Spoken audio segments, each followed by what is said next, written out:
ఒక నిబంధన. ఆయన నిబంధన ఏంటంటే అందరి మనసులలో, అందరి హృదయాలట దేవుని వాక్యం ముద్రింపబడాలి. అందరి హృదయాల్లో కూడా దేవుని వాక్యం మాత్రమే నిలిచి ఉండాలి. అందరి మనసుల్లో కూడా పిల్లారా ఆయన వాక్యము మాత్రమే ఫలించాలి. తండ్రికి మహిమ కలుగునుగాక. ఎందుకు ఆయన వాక్యం మనలో ఉండాలంటే ఆయన రాకడ అది సమీపంగా, ఆయన రాకడ అది త్వరగా మన మధ్యకు రాబోతుంది. ఆయన రాకడ వచ్చేసరికి మనము వాక్యము ద్వారా మాత్రమే మనము సిద్ధపడాలి.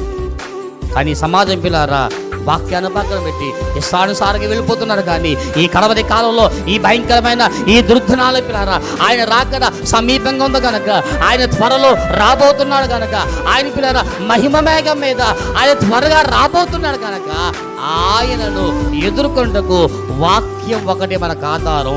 ఆయన వాక్యమే మన జీవితాల్లో మార్చగలిగేది. ఆయన వాక్యం మాత్రం పిల్లారా మనలను పరలోక రాజ్యానికి నడిపించారు కనుక ఆయన వాక్యమును మన మనసులో ఉంచుకొని లేక మన హృదయంలో ఉంచుకుని పిల్లారా ఆయన వాక్యాన్ని ధ్యానించగలిగితే మనం ప్రభువు చెంతగా మనము వెళ్ళగలుగుతాం, దేవుని చిత్తం నెరవేర్చగలుగుతాం. ఆ రీతిగా దైవ చిత్తాన్ని నెరవేర్చే దేవుని పిల్లలుగా మనమందరము నడిపించబడుదుముగా.